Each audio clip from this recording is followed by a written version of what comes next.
हाँ, आज जो सुबह में हम बहरीन के डिप्टी पीएम हैं शेख खालिद बिन अब्दुल्ला अल खलीफा, फिर उसके बाद जो शूरा कौंसिल के चेयरमैन हैं हिज एक्सेलेंसी अली बिन सालेह अल सालेह, और फिर जो फर्स्ट डिप्टी स्पीकर हैं हिज एक्सेलेंसी अब्दुल नबी सलमान अहमद साहब के साथ और कौंसलर रिप्रेजेंटेटिव की हमारी मीटिंग हुई। बहुत अच्छी मीटिंग हुई। उसमें तमाम ग्रुप ने जो जय पांडा उसकी क़यादत कर रहे हैं, हमने भारत का पक्ष रखा। हमने उनको बताया कि कितने बरसों से भारत में पाकिस्तान की तरफ से जो उनके एडेड प्रमोटेड ट्रेन टेररिस्ट आकर भारत में आतंक मचा रहे हैं और कितने लोगों की जानें गई। हमने पूरे डेटा उनको दिया कि चाहे वो मुंबई का ब्लास्ट हो, ट्रेन ब्लास्ट हो, जम्मू कश्मीर के असम्बली के सामने जो सुसाइड बॉम्बर का ब्लास्ट हो, फिर पुलवामा हुआ, उससे पहले पठानकोट, फिर पिछले साल रेसी में एक बस के ऊपर गोलियां चलाई गईं।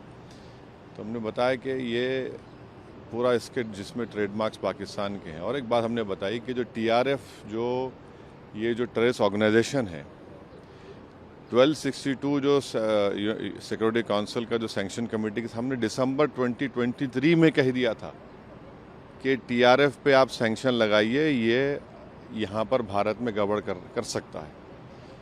तो टीआरएफ के बारे में अभी से हमने बोले, दिसंबर 2023 से सरकार ने यूएन सिक्योरिटी काउंसिल को 1262 को सैंक्शन को बता दिया। तो ये है। और तीसरी बात यह है कि बार बार ये जो पाकिस्तान जो अपने आप को बड़ा ही विक्टिम नहीं है, पाकिस्तान एग्रेसर है। और हमने 15 अप्रैल को जो आसिम मुनीर की स्पीच हुई, जिन्होंने कश्मीर के बारे में जो बात कही, उसके बारे में हमने बताया। और फिर देखिए, पाकिस्तान का इन्वॉल्वमेंट इससे भी साबित होता है कि जो पहलगाम के टेररिस्ट अटैक के बाद टीआरएफ ऑर्गेनाइजेशन ने 2 मरतबा इंटरनेट के ऊपर उसको कबूल किया, और भारत सरकार ने, जो हमारे एक्सपर्ट्स ने, साइबर के एक्सपर्ट्स ने मालूम किया, तो वो तो पाकिस्तान के मिलिट्री कैंटोनमेंट के करीब से उन्होंने उसको इंटरनेट पे डाला। वो तो फुटप्रिंट्स निकल नहीं सकते।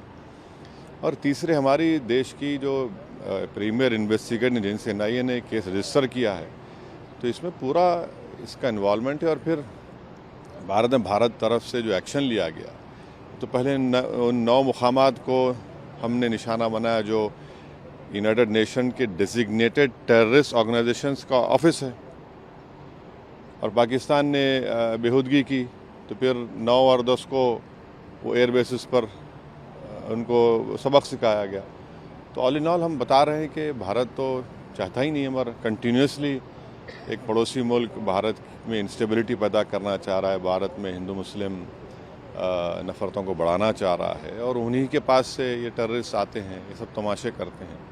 तो बहुत अच्छी मीटिंग्स हुई और सब ने इस पॉइंट को उनके सामने रखा, और उन्होंने भी सुना है। हम उनको ये कह रहे हैं कि आप भारत को आप जो देख रहे हैं, और भारत यहाँ पर बहरीन में तो 1962 तक रिज़र्व बैंक ऑफ इंडिया की तरफ से गल्फ रुपी इस्तेमाल होता था, और भारत पहला देश है जो एंटी कॉलोनियल स्टैंस लिया था यूनाइटेड नेशन में, और उसकी वजह से बहरीन को यहाँ पर अंग्रेज़ों को छोड़ के जाना पड़ा।